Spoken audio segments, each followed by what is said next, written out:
안녕하세요. 필리핀 선교사 이승재 목사입니다. 영상으로 기독교 강요 계속해 나가겠습니다. 오늘 기독교 강요 기독교 강요 존 칼빈의 기독교 강요 1권 17장 두 번째 시간입니다. 기독교 강요는 우리가 잘 아는 대로 이제 4권으로 모두 기록이 되어져 있습니다. 이제 그 중에 이제 첫 번째 1권을 하고 있고요. 1권은 총 18장까지 되어 있습니다. 그래서 지금 지난 시간에 17장 1번부터 7번 섹션까지 했고요. 오늘은 나머지 8번부터 14번 섹션까지 이제 같이 나누려고 합니다. 1권 17장은 하나님의 섭리에 관한 이야기입니다. 그래서 지난 16장에서는 우리가 흔히 이야기하는 행운이나 우연이라는 말은 기독교인들에겐 적합하지 않다라는 이야기입니다.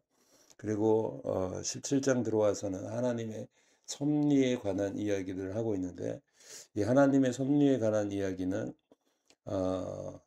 우리들로 하여금 여러 가지 유익을 준다라는 것입니다. 그래서 그래서 이제 나머지 그두 8점 섹션 8번부터 14번 같이 나누면서 우리가 기독교 강요 또 하나님의 섭리에 대해서 되새기는 시간 되었으면 좋겠습니다. 같이 자료 보시도록 하겠습니다. 여덟 번째 섹션입니다. 하나님의 섭리에 대한 확신은 모든 역경 속에서 우리를 돕습니다. 어떤 역경이 닥칠 때 하나님의 종은 즉시 하나님께 마음을 고정할 것입니다. 그분의 손은 우리에게 인내와 평온한 마음에 절제를 심어주는데 가장 효과적입니다. 요셉이 만일 그의 형제들의 배신에만 생각을 고정했다면 그는 결코 형제애를 되찾을 수 없었을 것입니다. 그러나 주님께로 돌이키면서 그는 그 해악을 잊어버리고 온유함과 자비로 기울어져서 심지어 자발적으로 형제들을 위로하며 말했습니다. 근심하지 마소서, 한탄하지 마소서. 하나님이 생명을 보전하시려고 나를 당신들보다 먼저 보내셨나이다. 당신들은 나를 해하려 하였으나 하나님은 그것을 선으로 바꾸사라고 창세기 45장 5장 20절에서 이야기하고 있습니다. 또한 욥이 만일 자신을 악한 길 갈대아 사람들에게로 돌이켰다면 그는 즉시 복수심에 불탔을 것입니다. 그러나 주님의 역사를 인정하면서 그는 이 가장 아름다운 감정으로 자신을 위로합니다. 주신 이도 여호와시요 거두신 이도 여호와시니 시오니 여호와의 이름이 찬송을 받으실지어찌나이다 라고 얘기했습니다. 마찬가지로 다윗이 시므이에게 돌과 저주로 공격받았을 때 그가 즉시 그 사람에게 시선을 고정했다면 그는 자기 백성에게 그 해악에 대해 보복하도록 촉구했을 것입니다. 그러나 그가 주님의 충동 없이는 행동하지 않는다는 것을 깨닫고 오히려 그들을 진정시킵니다. 그가 저주하게 내버려 두라. 여호와께서 그에게 다윗을 저주하라고 명령하셨다. 어, 그는 다른 곳에서 같은 고삐로 그의 과도한 슬픔을 제어합니다. 내가 잠잠하고 입을 열지 아니함은 주께서 그것을 행하셨기 때문이다. 라고 이야기했습니다. 분노와 조급증에 이보다 더 효과적인 치료법이 없다면 하나님의 섭리를 묵상하며 항상 마음속에 주께서 그것을 원하셨으니 마땅히 참아야 한다는 결론을 내릴 수 있도록 배운 사람은 확실히 작은 진보를 이룬 것이 아닙니다. 이는 그분과 다투는 것이 불법이기 때문일 뿐만 아니라 그분은 의롭고 합당한 것 외에는 아무것도 원하지 않으시기 때문입니다. 결론은 이것입니다. 사람들에게 부당하게 공격을 당할 때 우리의 슬픔을 악화시키고 복수심에 마음을 날카롭게 할 뿐인 사람들에게 부당하게 공격을 당할 때 그들의 악의를 간과하고 하나님께로 올려가서 적이 우리에게 악하게 저지른 모든 일이 그분의 의로운 경륜에 의해 허용되고 보내진 것임을 확실하게 받아들이는 것을 배워야 합니다. 바울은 우리가 상해에 보복하려는 욕망을 억제하도록 하기 위해 우리가 혈과 육을 상대하는 것이 아니라 우리의 영적인 원수인 마귀와 싸우는 것임을 현명하게 상기시키며 우리가 싸움에 대비하도록 합니다. 그러나 모든 걱정적인 충동을 진정시키는데 가장 유용한 고려사항은 하나님께서 마귀뿐만 아니라 모든 악인들을 갈등을 위해 무장시키고 우리의 인내를 훈련시키기 위해 심판관으로 앉아 계신다는 것입니다. 그러나 우리를 짓누르는 재난과 비참함이 사람들의 행위 없이 일어난다면 율법의 교훈을 상기합시다. 곧 모든 번영은 하나님의 축복에서 비롯되며 모든 역경은 그분의 저주라는 것입니다. 그리고 이 무서운 선언에 두려워합시다. 이런 일들을 당하여도 너희가 내게 복종하지 아니하고 내게 대항하여 걸을진대 나 또한 너희에게 대항하여 걸어. 이러한 말씀들은 우리가 육적인 감각에 따라 일어나는 모든 일을 우연이라고 여기고 하나님의 친절함에 의해 예배하도록 고무되지 않고 그분의 채찍에 의해 회개하도록 자극되지 않는 우리의 무기력함을 정죄합니다. 바로 이러한 이유로 예레미야와 아모스는 선과 악 모두가 하나님의 명령으로 인해 발생했다는 것을 믿지 않는 유대인들을 신랄하게 비난했습니다. 이사야의 말씀도 같은 취지입니다. 나는 빛도 짓고 어둠도 창조하며 나는 평안도 짓고 환락도 창조하나니 나 여호와는 이 모든 일들을 행하는 자니라. 네, 기독교 강의 1권 17장 8번 섹션에서는 그 하나님의 섭리가 역경을 겪는 믿는 사람들에게 주는 위로와 실제적인 적용을 다루고 있습니다. 어떤 불행이 닥치든지 신자들은 곧바로 하나님께 시선을 돌리게 되는 거죠. 이 시선의 이동은 우리에게 하나님을 바라봄으로 인해서 우리의 마음속에 인내와 마음의 평온을 가져주게 됩니다. 그래서 우리가 주님을 바라보아야 하는 것입니다. 근데 많은 사람들이 어려움을 당하거나 역경을 만나거나 하면 하나님께로 시선을 돌리지 않고 주변을 보고 이웃을 보면서 원망할 것을 찾게 되는 거죠. 참 그것이 인간의 안타까움이라는 것입니다. 요셉이나 욥이나 다윗의 예를 들어서 존 칼빈은 이야기를 했습니다. 하나님의 주권, 하나님의 주권을 정확하게 이야기하고 있고 또 그 주께서 원하셨으니까 우리는 마땅히 참아야 한다는 생각으로 역경을 극복할 수 있다라는 것입니다. 하나님과 다투는 것이 불법이기 때문에 그뿐만 아니라 그분의 뜻은 항상 의롭고 합당하기 때문이라는 것입니다. 내가 생각할 때 내 생각이 옳은 것 같아도 내 생각과 하나님의 생각이 충돌한다면 하나님의 생각이, 하나님의 계획이, 하나님의 뜻이 옳은 것입니다. 우리는 그렇게 해서 우리의 생각과 우리의 가치관을 고정시켜야 될 것입니다. 고난을 우리가 받게 될 때는 그 고난은 하나님이 악한 자들에게 악행하는 것을 허용하셨다는 거예요. 그리고 그 악행을 허용하시고 그 의로운 하나님의 경륜을 위해서 그 악행을 사용하는 도구가 되었다는 겁니다.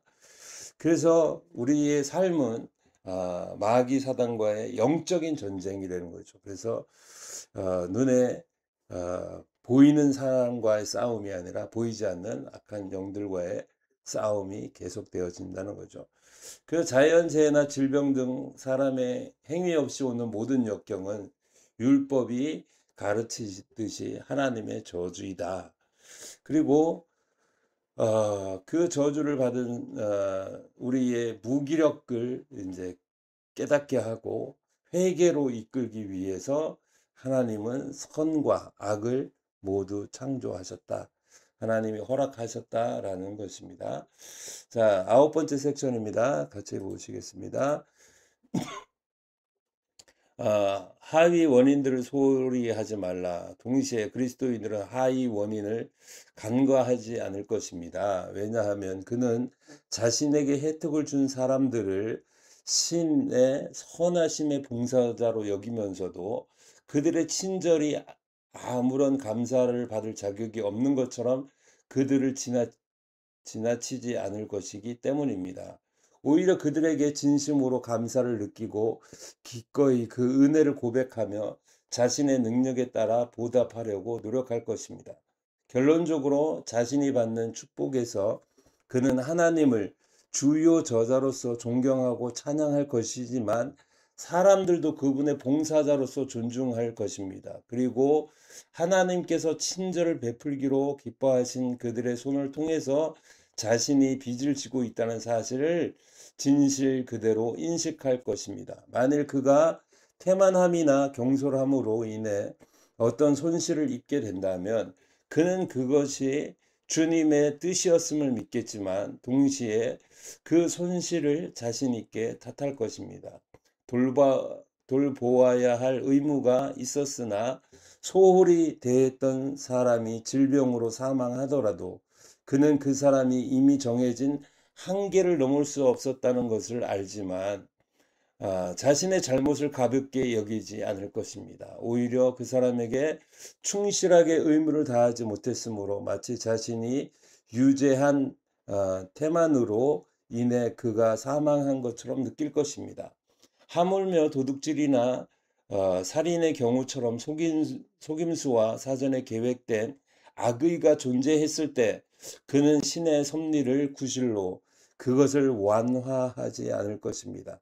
오히려 같은 범죄 속에서 하나님의 공의와 인간의 불의가 각각 별도로 명확히 드러남을 인식할 것입니다. 그러나 특히 장래의 사건에 있어서 이러한 하위 원인들을 고려할 것입니다. 만일 그가 자신의 안전을 위해 사용할 수 있는 인간적인 도움을 받게 된다면 그는 그것을 신적인 축복으로 여길 것입니다. 그러나 그렇다고 해서 그는 대책을 세우는데 태만하거나 자신을 도울 수단을 가진 사람들의 도움을 이용하는데 느릴 이유가 없습니다.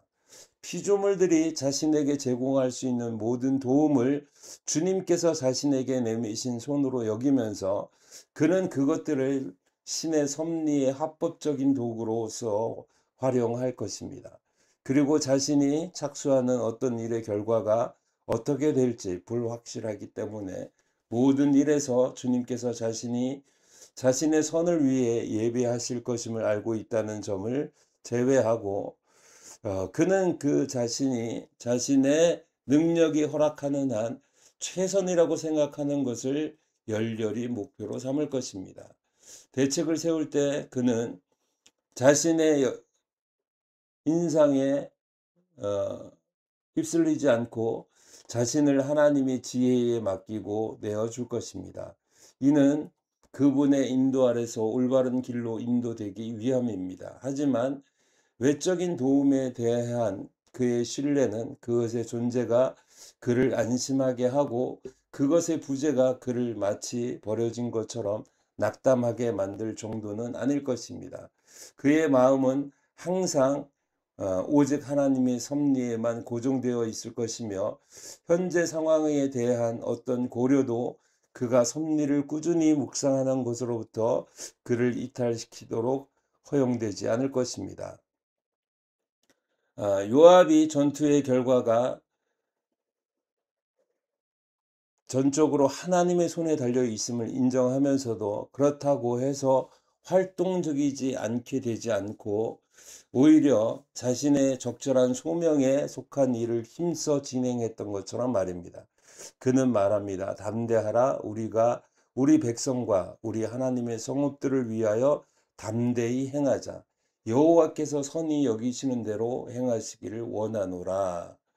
이러한 동일한 확신은 우리를 경솔함과 잘못된 확신으로부터 자유롭게 하면서도 끊임없는 기도로 우리를 자극할 것입니다. 동시에 우리 마음에 좋은 희망을 채워주어 우리를 안전하게 느끼게 하고 우리를 둘러싼 모든 위험에도 도전할 수 있게 할 것입니다. 네, 아홉 번째 섹션은 하나님의 섭리를 믿는 신자가 하위 원인들, 인간의 노력이나 타인의 도움 등등 뭐 이제 그런 것을 하위 원인들이라고 이야기하는데 그 신자가 하위 원인들을 경시해서는 안 된다는 실천적 교훈을 이야기하고 있습니다. 그래서 하나님의 섭리로 모든 것이 다 이루어진다라고 이야기하지 않고 하위 원인들, 인간의 노력이나 어떤 타인의 도움들, 이제 이런 것을 통해서 하나님의 섭리가 완성되어져 간다라는 것입니다. 그러니까 아, 아까 그 존 칼빈이 얘기했던 듯이 요압이 이제 전투할 때 그 전쟁은 여호와께 속한 거라고 그랬잖아요. 요압 장군이 아무것도 안 하고 그냥 있었다. 그러면 승리할 수 있었겠습니까? 아니잖아요. 그럴 때 담대하라. 우리가 우리 백성과 우리 하나님의 성읍들을 위하여 담대히 행하자. 여호와께서 시원히 여기시는 대로 행하시기를 원하노라. 우리가 최선을 다할 때 하나님이 하나님의 손을 이루신다라는 것을 이 아홉 번째 섹션에서 이야기하고 있습니다. 자, 열 번째 섹션입니다. 하나님의 섭리에 대한 확신이 없다면 삶은 견딜 수 없을 것입니다. 여기서 우리는 경건한 마음이 누리는 헤아릴 수 없는 행복을 강하게 상기하게 됩니다. 인간의 삶을 애워싸고 수많은 다른 형태로 죽음을 제시하는 재앙은 셀 수 없이 많습니다. 우리 자신만 보더라도 몸은 수많은 질병의 그릇이요, 아니 온상이므로 인간은 수많은 형태의 파멸을 짊어지고 다니지 않고는 움직일 수 없습니다. 그의 삶은 말하자면 죽음과 뒤얽혀 있습니다. 열기와 냉기가 똑같이 위험을 초래하는 곳에서 달리 무엇을 말할 수 있겠습니까? 그리고 당신이 어느 방향으로 고개를 돌리든 주변의 모든 사물은 해를 끼칠 수 있을 뿐만 아니라 거의 공공연히 위협하며 즉각적인 죽음을 제시하는 것처럼 보입니다. 배에 오르십시오. 당신의 죽음과 널빤지 한 폭의 거리만 있을 뿐입니다. 말에 타십시오. 발을 헛디디는 것이 당신의 생명을 위태롭게 합니다. 거리를 따라 걸으십시오. 지붕 위에 기와 한 장이 위험의 근원입니다. 날카로운 도구가 당신 자신의 손에 있거나 친구의 손에 있다면 발생할 수 있는 해악은 명백합니다. 당신이 보는 모든 사나운 짐승은 당신을 파괴하기 위해 무장한 존재입니다. 심지어 모든 것이 기쁨을 주는 높은 담장으로 둘러싸인 정원 안에도 때로는 뱀이 숨어 있을 것입니다. 끊임없이 화재에 노출된 당신의 집은 낮에는 가난을, 밤에는 파멸을 위험합니다. 우박, 병충해, 가뭄 및 기타 피해에 노출된 당신의 밭은 부침을 따라서 기근을 예고합니다. 저는 독, 배신, 강도에 대해서는 말하지 않겠습니다. 이들 중 일부는 우리를 집에서 괴롭히고 다른 일부는 우리가 밖에 나갈 때 따라옵니다. 이러한 위험 속에서 인간은 마치 뽑아든 칼이 그의 목 위에 항상 매달려 있는 것처럼 산 것보다 더 죽은 자로서 불안하고 연약한 숨을 간신히 쉬는 자처럼 매우 비참해야 하지 않겠습니까? 이러한 일들은 드물게 적어도 항상 혹은 모든 사람에게 확실히 한 번에 모두 일어나지 않는다고 말할 수 있습니다. 저는 인정합니다. 그러나 다른 사람들의 예를 통해 우리에게도 이러한 일들이 일어날 수 있다는 것을 상기하며 우리의 삶이 그들의 삶과 마찬가지로 예외가 아니기 때문에 마치 우리에게 닥칠 것처럼 두려워하고 무서워하지 않을 수 없습니다. 그러한 두려움보다 더 고통스러운 것을 상상할 수 있겠습니까? 게다가 피조물 중 가장 고귀한 인간이 운명의 모든 맹목적이고 무작위적인 타격에 노출되어 있다고 말할 때 이는 하나님께 대한 모욕과도 같은 것이 있습니다. 그러나 여기서 우리는 단지 인간이 우연의 지배 아래 놓인다면 느껴야 할 비참함에 대해서만 언급하고 있는 것입니다. 네, 이 단락은 이 섹션은 하나님의 섭리가 없다면 인간의 삶이 얼마나 끔찍하고 불안정한 상태에 놓일 것인지를 묘사함으로써 하나님의 섭리 교리가 신자에게 주는 평온의 가치를 이제 역설하고 있는 것입니다. 인간의 존재는 내적으로나 외적으로나 죽음과 파멸의 가능성으로 가득 차 있다는 거죠. 인간의 몸 자체가 수많은 질병의 온상이 된다. 그래서 삶은 죽음과 얽혀 있다라고 하는 거죠. 외부적으로도 이제 밖에 나가게 되면 그 수많은 역경들이 이제 우리 가운데 우리 곁에 찾아오지 않습니까? 그런데 그런 우리의 존재인데 하나님의 섭리가 우리를 지키고 보호하시고 이끄시고 인도하신다 하면 우리가 평안을 얻을 수 있다 그거죠. 하나님의 섭리를 믿고 그 하나님의 섭리를 따라 살아야 된다라는 것입니다. 11번째 섹션입니다. 같이 보시겠습니다. 하나님의 섭리에 대한 확신은 우리 마음에 즐거운 신뢰를 불어넣습니다. 그러나 일단 신의 섭리의 빛이 믿는 자의 영혼을 비추면 그는 이전에 그를 짓눌렀던 극심한 두려움과 불안뿐만 아니라 모든 염려로부터 해방되고 자유로워집니다. 왜냐하면 그는 우연이라는 개념에 당연히 몸서리 치듯이 하나님께는 자신을 자신 있게 맡길 수 있기 때문입니다. 이것이 그의 위로입니다. 그의 하늘 아버지는 자신의 권능 아래 모든 것을 포용하시고 자신의 명령으로 그 모든 것을 다스리시고 자신의 지혜로 그것들을 규제하시고 그분의 작정대로 되는 것 외에 아무것도 일어나지 않는다는 것입니다. 그가 하나님의 은총을 받고 그분의 천사들의 돌봄에 맡겨진 이상 불, 물, 칼도 그들을 해칠 수 없습니다. 오직 그 모든 것의 주인이신 하나님께서 허락하시는 한에서만 가능합니다.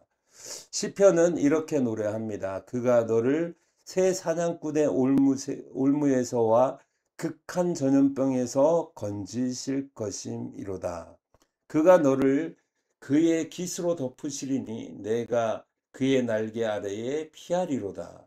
그의 진실함은 방패와 손방패가 되시나니 너는 밤에 찾아오는 공포와 낮에 날아드는 화살과 어두울 때 퍼지는 전염병과 밝을 때 닥쳐오는 재앙을 두려워하지 아니하리로다. 시편 91편 2절에서 6절까지 말씀이었습니다. 여기에서 성도들의 기뻐하는 확신이 나옵니다. 여호와는 내 편이시라. 내가 두려워하지 아니하리니 사람이 내게 어찌할꼬. 군대가 나를 대적하여 진칠지라도 내 마음은 두려워하지 아니하겠고, 내가 사망의 음침한 골짜기로 다닐지라도 해를 두려워하지 않을 것은 주께서 나와 함께 하심이라. 묻건대 그들의 확신이 결코 흔들리지 않는 이유는 무엇이겠습니까? 세상이 겉보기에는 무작위로 돌아가는 것처럼 보이지만 그들은 하나님께서 모든 곳에서 일하고 계심을 알고 있으며 그분의 일이 자신들의 안전이 될 것임을 확신하기 때문이 아니고 무엇이겠습니까? 마귀와 악한 사람들에게 공격을 당할 때 그들이 섭리를 기억하고 묵상함으로써 확신을 얻지 못한다면 그들은 필연적으로 즉시 낙심할 것입니다. 그러나 그들이 마귀와 모든 불경건한 자들이 모든 방향에서 마치 고삐처럼 하나님의 손에 붙들려 있어서 해악을 생각할 수도 없고 생각한 것을 계획할 수도 없으며 아무리 계획했다 하더라도 그분께서 허락하시지 않으시면, 그분께서 명령하시지 않으시면 실행을 하기 위해 손가락 하나 까딱할 수 없다는 것을 기억할 때 그들은 충분한 위로의 근원을 갖게 됩니다. 그들이 적들의 분노를 무장시키고 그것을 마음대로 돌리고 정할 권한이 주님께 속해 있듯이 그분은 또한 그들이 풀려나서 원하는 대로 날뛰는 것을 막기 위해 그 분량과 끝을 정하실 권한도 가지고 계십니다. 이러한 확신에 힘입어 바울은 한 곳에서는 자신의 여정이 사탄에게 막혔다고 말했지만 다른 곳에서는 하나님의 허락이 있으면 그것을 착수할 것이라고 결정합니다. 만일 그가 단순히 사탄이 장애물이라고만 말했다면 사탄이 하나님의 계획마저 뒤엎을 수 있는 것처럼 보일 수 있었을 것입니다. 그러나 이제 그가 모든 여정이 그분의 허락에 달려 있는 하나님을 주관자로 삼을 때 그는 사탄이 아무리 꾀한다 해도 그분께서 허락하시는 한에서만 성취할 수 있음을 보여줍니다. 같은 이유로 다윗은 인간의 삶이 굴러가고 돌면서 겪는 다양한 변화들을 고려하며 이 피난처에 자신을 의탁합니다. 나의 때가 주의 손에 있사오니. 그는 단수로 삶의 과정이나 시간이라고 말할 수도 있었겠지만 때들이라고 함으로써 인간의 상태가 아무리 불안정할지라도 끊임없이 일어나는 변화들이 신적인 규제 아래 있음을 표현하고자 했습니다. 마찬가지로 이스라엘을 파괴하기 위해 힘을 합쳤던 르신과 이스라엘 왕이 그 땅을 파괴하고 소멸시키기 위해 불붙여진 횃불처럼 보였을 때 선지자는 그들을 연기나는 두 부직갱이라고 부릅니다.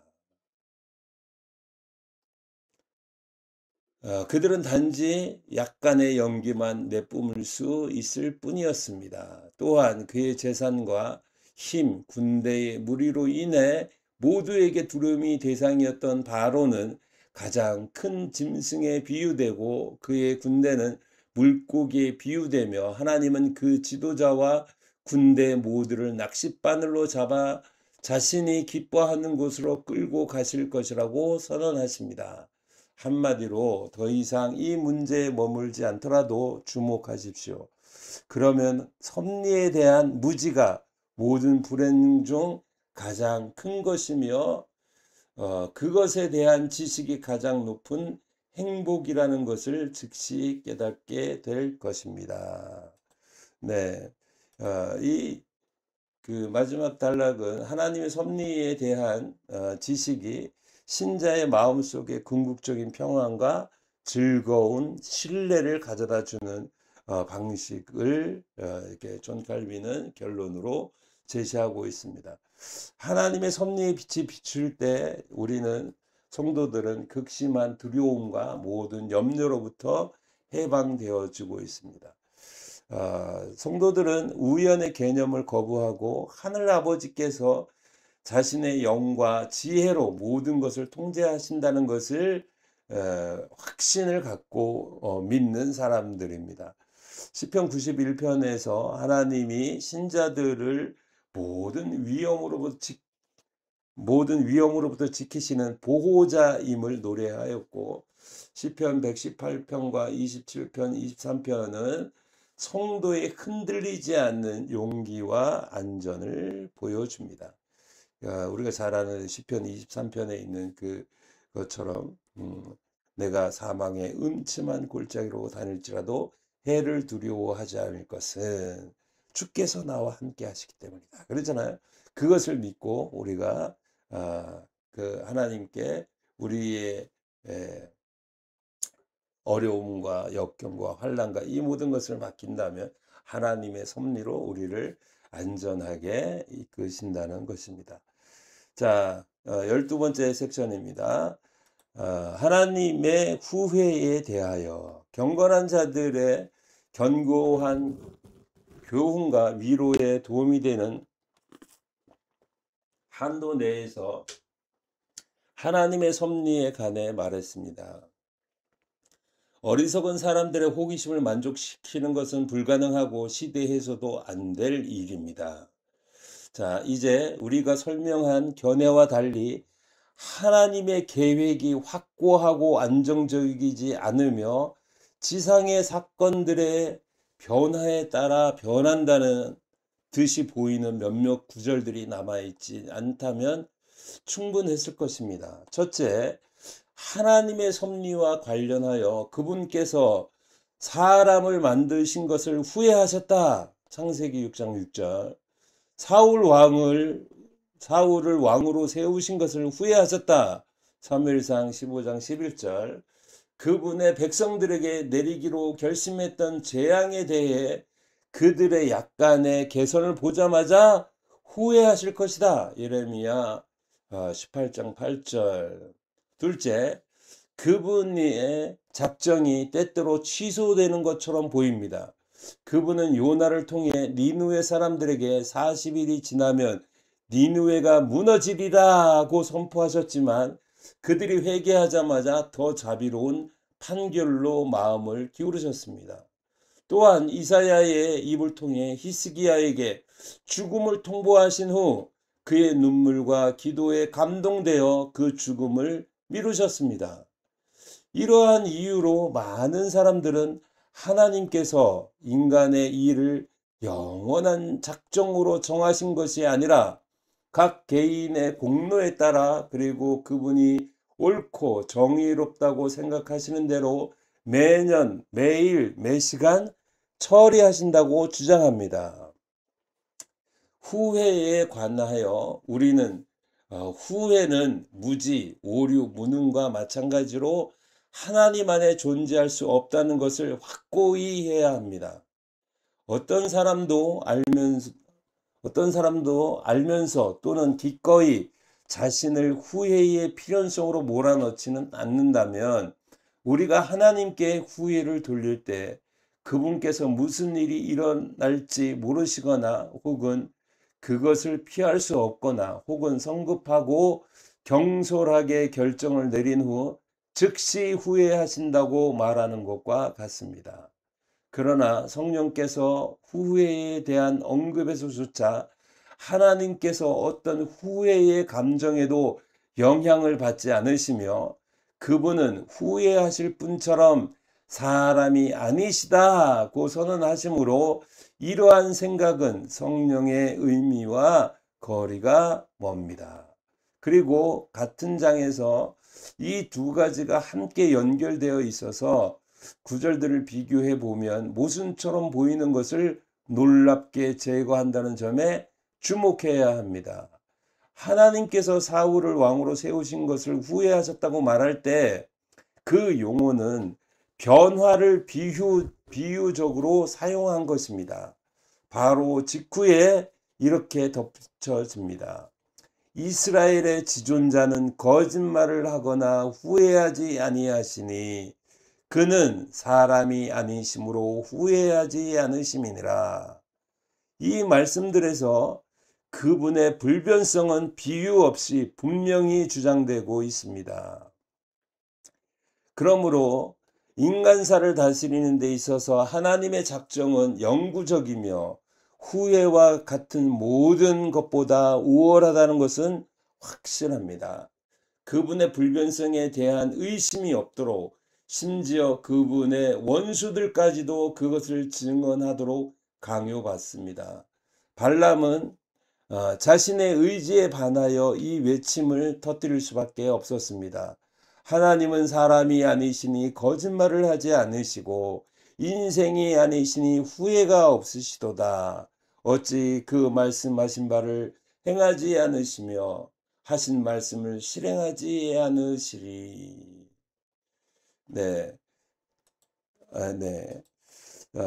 이 섹션은 하나님의 섭리 교리에 대한 흔한 오해 중 하나, 즉 성경에 나오는 하나님의 후회나 뜻의 변화에 대한 관한 구절들을 다루고 있습니다.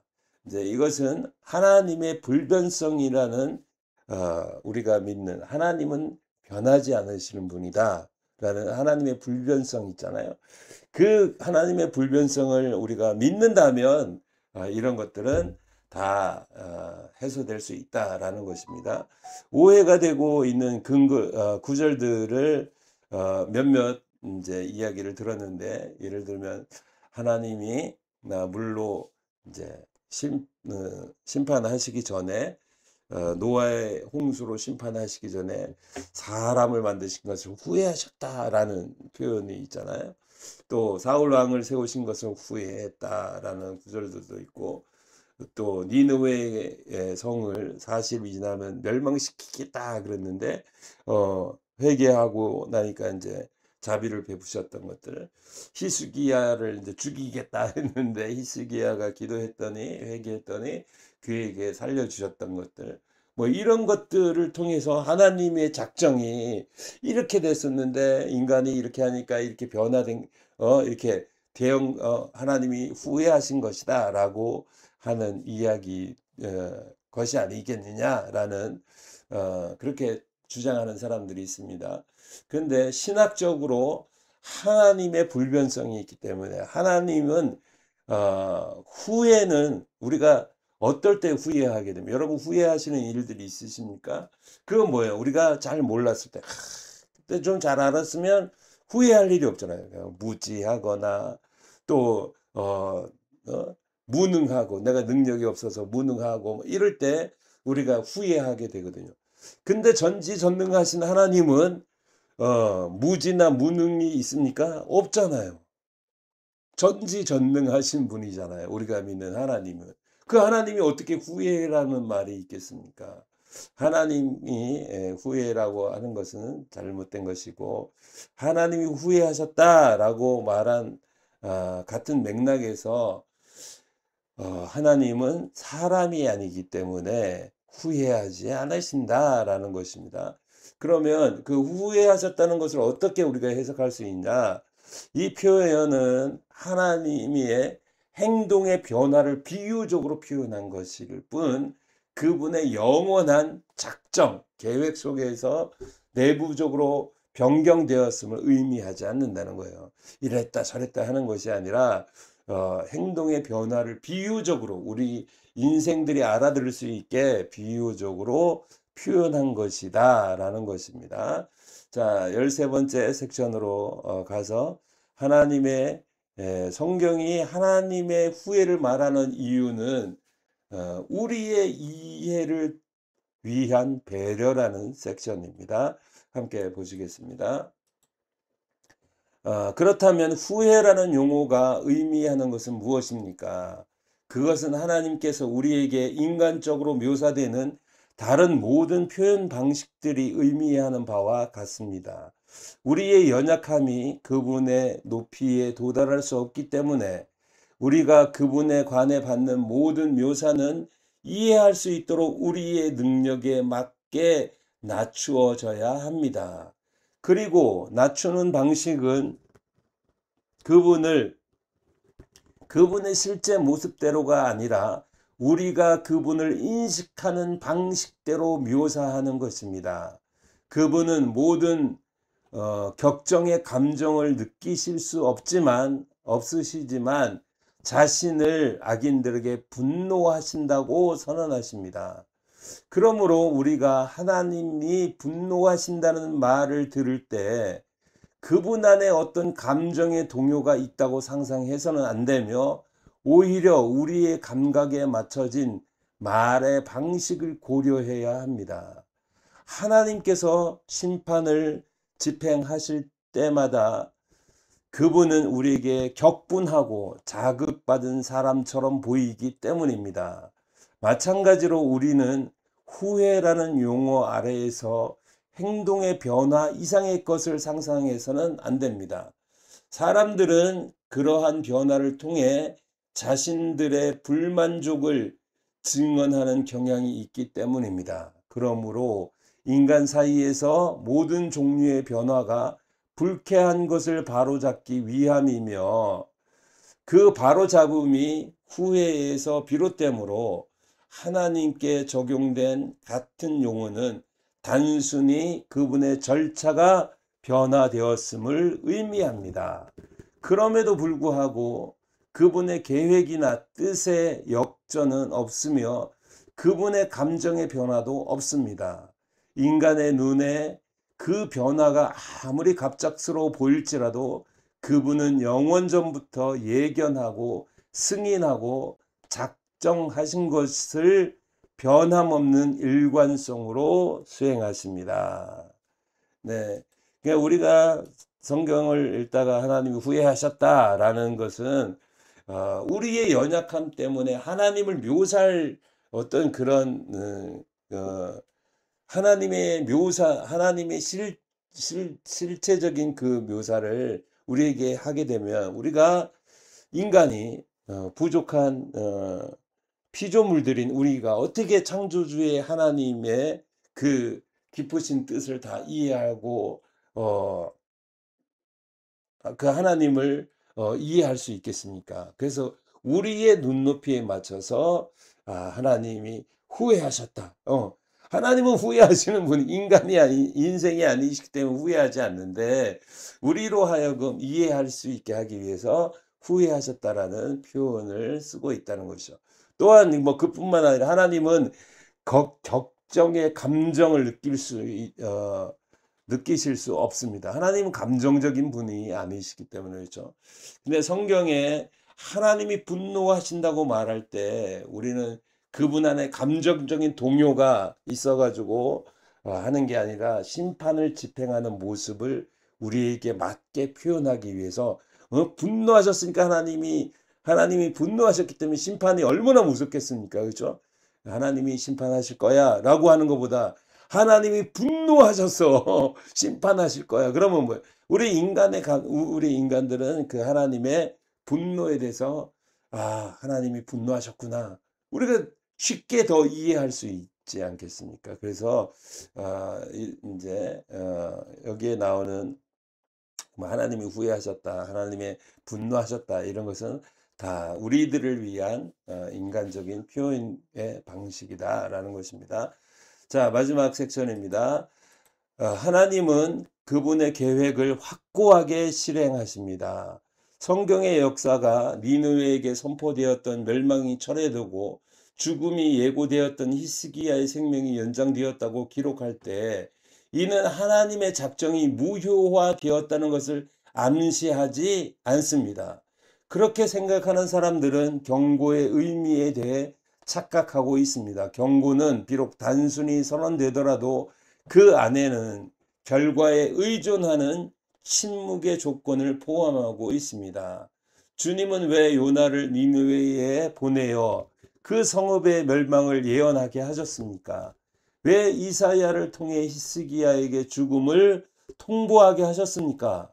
그분은 그들에게 재앙을 알리는 메시지 없이도 그들과 그를 멸망시킬 수 있었습니다. 그분은 그들에게 닥치기 전에 멀리서 죽음을 보게 하려는 것 이상의 다른 목적을 가지고 계셨습니다. 그것은 그분께서 그들이 멸망하는 것이 아니라 개혁되어 그로 인해 파멸에서 구원받기를 원하셨기 때문입니다. 요나가 40일 후에 니느웨가 무너질 것이라고 예언할 때 그는 멸망을 막기 위해 그렇게 합니다. 히스기야에게 더 이상 살 희망이 없다고 금지할 때 그것은 더 긴 생명을 얻게 하기 위함입니다. 이제 누가 이러한 종류의 위협을 통해 하나님께서 그들의 죄가 받아 마땅한 심판을 피하도록 두려워하게 한 그들을 회개로 촉발시키기를 원하셨다는 것을 알지 못하겠습니까? 만일 그렇다면 사건의 본질 자체가 단순한 경고 속에는 침묵의 조건을 보충해야 함을 요구합니다. 이것은 유사한 사례들로도 확인됩니다. 주님께서 아브라함의 아내를 데려간 아비멜렉 왕을 꾸짖으시면서 이런 말씀을 사용하십니다. 내가 데려간 이 여인으로 말미암아 내가 죽을 것이미니 그는 남편이 있는 여자임이라. 그러나 아비멜렉의 변명 후에 그분은 이렇게 말씀하십니다. 이제 그 사람의 아내를 돌려보내라. 그는 선지자라. 그가 너를 위하여 기도하리니 내가 살리라. 내가 만일 돌려보내지 아니하면 너와 내게 속한 자가 다 반드시 죽을 줄 알지니라. 당신은 그분께서 첫 번째 선언을 통해 그의 마음에 깊은 인상을 주시어 그가 배상하기를 열망하게 하셨고, 두 번째 선언을 통해 그분의 뜻을 명확하게 설명하셨음을 봅니다. 다른 구절들도 비슷하게 설명될 수 있으므로 그분께서 선포하셨던 것을 철회하셨기 때문에 그분께서 이전의 계획에서 어떤 식으로든 손상을 입으셨다고 추론해서는 안 됩니다. 하나님께서 벌을 선언함으로써 아끼기를 원하시는 자들을 회개로 권면하실 때 그분은 영원한 작정을 바꾸기는커녕 뜻이나 언어에 있어서도 일절 변경함 없이 그 작정을 위한 길을 닦으시는 것입니다. 유일한 차이점은 그분께서 쉽게 이해되는 것을 그대로 표현하지 않으신다는 것 뿐입니다. 이사야의 말씀은 참된 것으로 남아 있어야 합니다. 만군의 여호와께서 계획하셨은즉 누가 능히 그것을 폐하며 그의 손을 펴셨은즉 누가 능히 그것을 돌이키랴. 아멘. 네, 이 마지막 섹션 14번째 섹션은 하나님의 심판은 예언하셨던 것을 철회한 것은 철회가 하나님의 작정의 불변성과 모순되지 않는 것이다 라는 것을 설명하고 있습니다. 그 하나님께서 예언을 철회한 것이 아니라 예언을 통해서 개혁하고 회개함으로써 멸망에서 구원받기를 원하셨기 때문에 경고로 보내셨다는 것입니다. 그리고 아비멜렉에게 처음 죽을 것이라고 선언했다가 후에 돌려보내면 살 것이라고 말씀하신 것은 처음부터 그의 만족을 유도하고 그분의 최종 뜻을 명확히 알려주기 위한 절차였던 것입니다. 하나님께서 벌을 선언하고 나중에 철회하시는 것은 그분의 영원한 작정을 변경하는 것이 아니라 오히려 그분의 변치 않는 뜻, 회개하는 자에게 자비를 베푸시는 변하지 않는 뜻, 그것을 그 길을 닦으시는 것이다. 그겁니다. 이사야의 말씀처럼 만군의 여호와께서 계획하셨은즉 누가 능히 그것을 폐하며 그의 손을 펴셨은즉 누가 능히 그것을 돌이키랴 라는 진리는 확고하다는 것입니다. 네. 이렇게 기독교 강요 1권 17장까지 모두 마쳤습니다. 오늘도 함께 해주셔서 감사드립니다. 평안한 하루 되시기 바랍니다. 다음에 1권 18장으로 돌아오도록 하겠습니다. 감사합니다. 샬롬.